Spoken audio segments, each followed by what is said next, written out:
warahmatullahi wabarakatuh. Perkenalkan, nama saya Yusuf Almin, kelas 12 AK1, Kompetensi Keahlian Akuntansi Keuangan dan Lembaga dari SMK Negeri 1 Lebak Parang.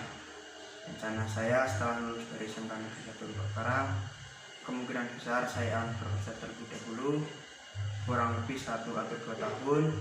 Setelah itu, insya Allah saya berkeinginan melanjutkan kuliah. Saya sangat bahagia bisa bersekolah di sini. Semua pengajarnya ramah dan penuh kesabaran. Banyak hal yang saya sudah dapat dan saya pelajari. Selain ilmu yang saya dapat, saya juga mempunyai teman yang baik dan ramah. Pesan saya untuk SMK Negeri 1 Lebak Parang, saya berharap sekolahan ini terus berkembang, meningkatkan kualitas pelayanan khususnya pada bidang teknologi, sehingga dapat mencetak anak-anak berprestasi di Indonesia ke depannya. Ini mengenai jurnal khusus. Jurnal khusus merupakan jurnal yang dikelompokkan secara khusus sesuai dengan jenis transaksinya. Jurnal khusus tersebut dibagi menjadi 4. Yang pertama adalah jurnal khusus pembelian, jurnal khusus penjualan, jurnal khusus penerimaan kas, dan jurnal khusus pengeluaran kas. Jurnal khusus biasanya dipakai oleh perusahaan-perusahaan dagang. Yang pertama adalah jurnal khusus pembelian.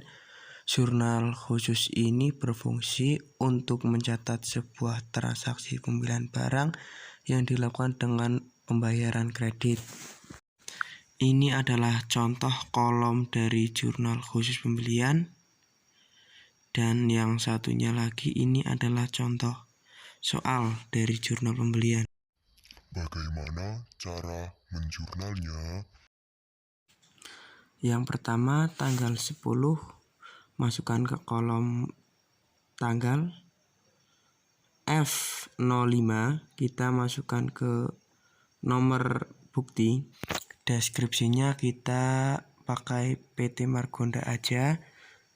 Terus total harga sebelum pajak kita masukkan di persediaan barang dagang. Lalu kita masukkan PPN, di PPN masuk.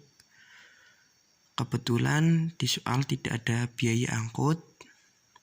Terus kita lanjut ke kredit. Di kredit ada utang dagang. Utang dagang diambil dari jumlah persediaan barang dagang ditambah PPN.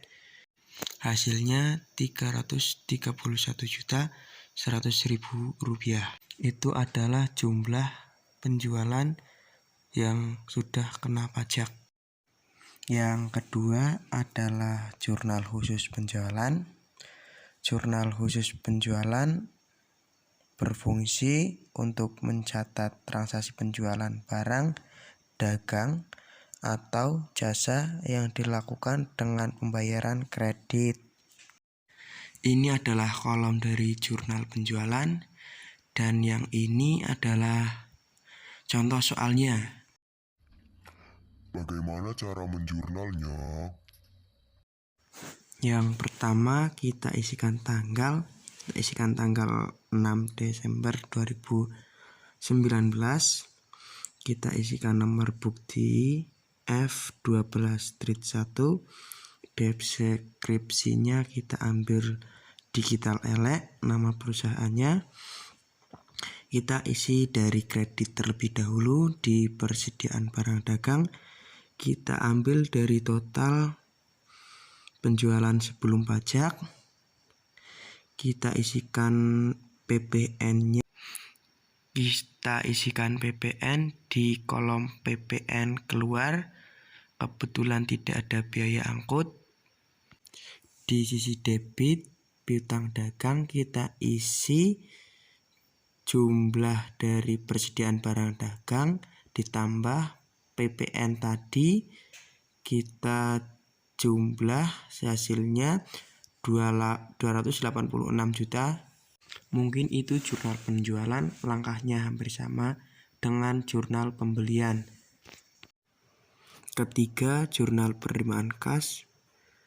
Penerimaan kas berfungsi untuk mencatat semua transaksi penerimaan kas seperti penerimaan piutang, penerimaan uang dari penjualan tunai, dan lain-lain.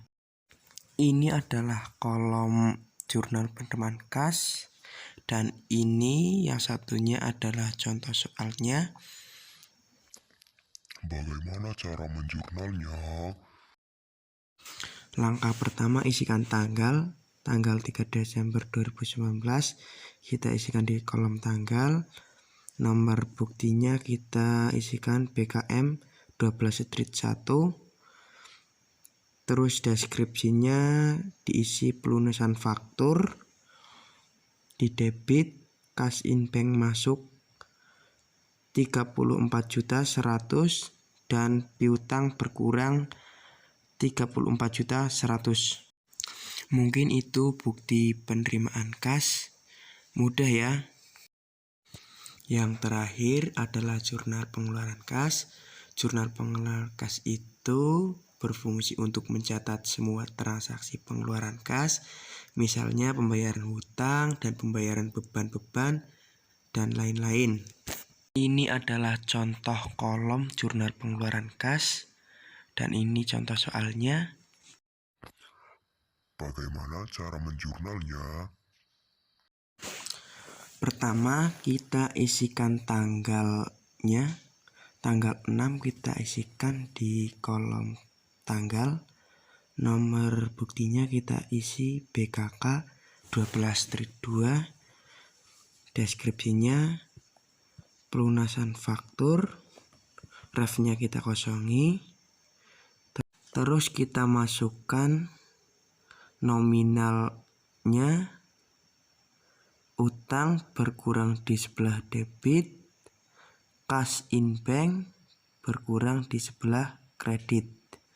Mungkin itu untuk jurnal khusus pengeluaran kas. Mudah ya, seperti jurnal penerimaan kas tadi. Mohon maaf bila ada salah kata ataupun penjelasan yang kurang jelas. Terima kasih. Wassalamualaikum warahmatullahi wabarakatuh.